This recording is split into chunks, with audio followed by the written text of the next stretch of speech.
Bonjour à vous. Bonjour, bienvenue sur Confluence. Aujourd'hui, on se penche sur un phénomène qui prend de l'ampleur, tiré d'extraits de pillage automobile. C'est le vol organisé de pièces détachées, là, directement sur nos voitures. Une sorte d'épidémie silencieuse, en fait. Oui, c'est ça. On va essayer de décortiquer un peu comment un simple pare-choc ou même des phares, c'est devenu une cible pour des réseaux criminels et surtout ce que ça révèle de notre société actuelle. L'objectif, c'est vraiment de comprendre l'ampleur, les mécanismes derrière et puis bien sûr les conséquences. Tout commence souvent par un choc terrible pour les propriétaires. On a des témoignages, Alexandra, Christophe, Catherine, ils retrouvent leur voiture, parfois quasi neuve, littéralement désossée, et ça même dans des parkings résidentiels qu'on pense sécurisés. C'est plus juste un fait divers isolé, là. Ah non, clairement pas. Les chiffres le montrent bien. On parle de 96 200 plaintes en 2024. Bon, c'est plus 4% par rapport à 2023, mais ce qui est vraiment marquant, c'est la hausse depuis 2021. Plus 25,3%. Les sources parlent de voitures devenues des sortes de supermarchés à ciel ouvert. C'est une image forte, mais assez juste. D'accord, mais pourquoi cette explosion, là, maintenant? Il y a visiblement une conjonction de facteurs économiques qui jouent. Exactement. Notamment la flambée des prix des pièces neuves. C'est assez spectaculaire, plus 29% en moyenne depuis 2020. Oui. Un exemple donné frappant, un bloc optique avant. Son prix serait passé de 486 € en 2019 à 827 € aujourd'hui. C'est plus 70%. C'est énorme. Et si on ajoute à ça les pénuries qui persistent depuis la crise Covid? Et voilà, on a la tempête parfaite, ça crée un appel d'air incroyable pour le marché noir. C'est logique en fait. Ce qui est intéressant, c'est de voir la rationalité économique derrière. Ils ciblent pas n'importe quoi. Ah non, bien sûr. Qu'est-ce qu'ils visent en priorité? Eh bien, les pièces chères et très demandées, les phares à LED, évidemment, les pots catalytiques pour les métaux précieux qu'ils contiennent, ça c'est un classique, mais aussi les pare-chocs, les systèmes multimédia à l'intérieur. Tiens, exemple typique, une caméra de recul de Clio. Neuve, ça peut coûter entre 200 et 300 €. Au noir, elle se revendrait autour de 40 €. Ah oui, la marge est dingue. Exactement. Et la demande est là, donc ça tourne. Et forcément, ça a un coût pour tout le monde, même indirectement. Les assurances, elles, anticipent déjà une hausse moyenne des primes auto. On parle de 3,5% pour 2024. C'est une sorte de taxe invisible, qui pèse sur tous les assurés à cause de ça. Tout à fait. Et géographiquement, le risque est très inégal. Près de la moitié des vols s'est concentré dans 3 régions, l'Île-de-France, PACA et les Hauts-de-France. Marseille ressort souvent comme la capitale un peu de ce type de vol, avec plus de 6400 cas. Mais ces chiffres bruts, c'est une chose. Il y a aussi ce qu'on appelle le taux de sinistralité. C'est ça qui mesure vraiment le risque, non? Rapporté au nombre de voitures. Oui, c'est un bien meilleur indicateur du risque réel. Pour 1000 véhicules, il est de 5,9 en Île-de-France, alors qu'en Bretagne, par exemple, c'est seulement 0,9. Ah ouais, l'écart est énorme. Et cette concentration, c'est pas un hasard. C'est lié à la logistique des réseaux. La proximité des ports, comme Marseille pour exporter les pièces, ou les grands axes autoroutiers pour les disperser rapidement, parfois vers l'Europe de l'Est. On a vu des affaires avec des liens vers la Pologne, par exemple. Et comment ils opèrent concrètement? On parle de réseau organisé, donc j'imagine que c'est pas fait au hasard. Ah non, c'est très pro. Les équipes sont rapides, précises.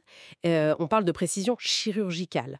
Moins de 30 minutes, apparemment, ça peut suffire pour démonter toute une face avant de voiture proprement. Moins de 30 minutes, c'est fou.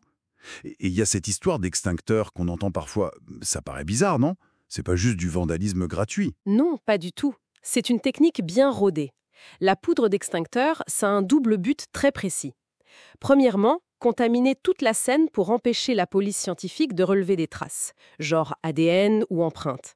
Et deuxièmement, ça peut aussi endommager certains composants électroniques. C'est une sorte de signature qui montre bien qu'on a affaire à des gens organisés qui connaissent les méthodes d'enquête. D'accord, je vois. C'est très calculé. Oui. D'ailleurs, plusieurs réseaux structurés ont été démantelés récemment, dans l'Eure, dans les Yvelines. Ça confirme cette dimension organisée, parfois même transnationale. Ce qui est quand même paradoxal, c'est que les parkings souterrains, qu'on imagine plus sûrs, sont en fait des cibles de choix. Comment ils arrivent à déjouer la sécurité? Les techniques sont variées. Il y a la méthode classique du petit train, hein, un véhicule qui colle celui qui entre légitimement pour passer avant que la porte se referme. Il y a aussi le clonage des badges d'accès, surtout les anciens systèmes type Vigic qui sont moins sécurisés. Et puis parfois c'est plus simple, hein, un coup de bombe de peinture sur la caméra de surveillance. Ah oui. Et il faut dire aussi, parfois, il y a une certaine inertie des syndics de copropriété. Des portes d'accès qui restent cassées pendant des semaines, voire des mois. Ça crée des failles béantes que les voleurs exploitent sans problème. Face à tout ça, qu'est-ce qu'on peut faire? Est-ce que les constructeurs automobiles ont une part de responsabilité? Je veux dire, est-ce que la facilité de réparation de certains modèles, comme les Clio 208, 3008, qui sont très ciblés, est-ce que ça facilite pas aussi le vol? C'est une vraie question complexe. Optimiser pour la réparation, c'est bien pour le consommateur et l'environnement, mais oui, ça peut potentiellement faciliter le démontage rapide. C'est un équilibre difficile à trouver pour les constructeurs. En attendant, qu'est-ce qu'on peut faire à notre niveau, individuellement? Alors, il y a plusieurs choses. Le bon sens d'abord, faire attention où on se gare. Ensuite, les protections physiques. La bonne vieille canne anti-vol, ça dissuade toujours un peu. Il existe aussi des plaques spécifiques pour protéger les pots catalytiques, ça rend le vol plus compliqué. Et puis l'électronique. Alarme, traceur GPS caché dans la voiture. Les traceurs GPS, ça marche bien ça? Ça peut aider à retrouver la voiture, ou au moins les pièces si elles n'ont pas été dispersées trop vite. Il y a aussi les étuis anti-RFID pour les clés électroniques, pour éviter le piratage à distance du signal. Et surtout, une mesure très efficace, c'est le marquage des pièces. Le marquage. Ah oui. C'est-à-dire? Faire graver le numéro d'identification du véhicule, le VIN, sur les pièces principales, phare, pare-choc, rétro.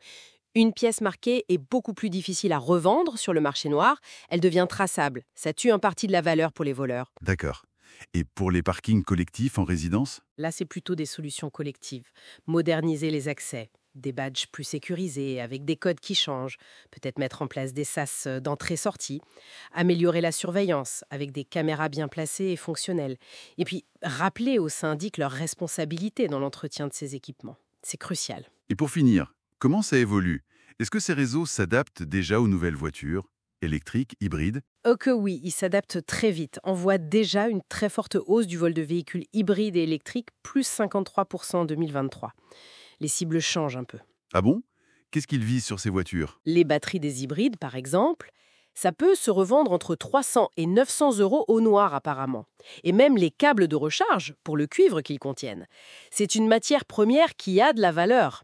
Bien sûr, les constructeurs comme Tesla travaillent sur des contre-mesures, mais c'est une course permanente. En résumé, donc ce vol de pièces, c'est devenu une vraie industrie criminelle, très organisée, très adaptable, qui profite des failles économiques, des pénuries et aussi de nos vulnérabilités en matière de sécurité. Exactement.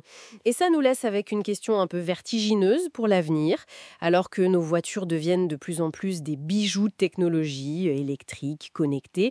Comment on s'assure que les solutions de demain ne créent pas involontairement les problèmes de sécurité d'après-demain? Est-ce que la sécurité sera toujours condamnée à courir après l'ingéniosité des criminels? C'est une vraie interrogation. Voilà qui conclut notre exploration d'aujourd'hui sur Confluence. Si cette analyse vous a intéressé, eh bien n'hésitez pas à aimer, à vous abonner et, pourquoi pas, à laisser un commentaire pour partager vos propres réflexions ou expériences. On vous dit à très bientôt.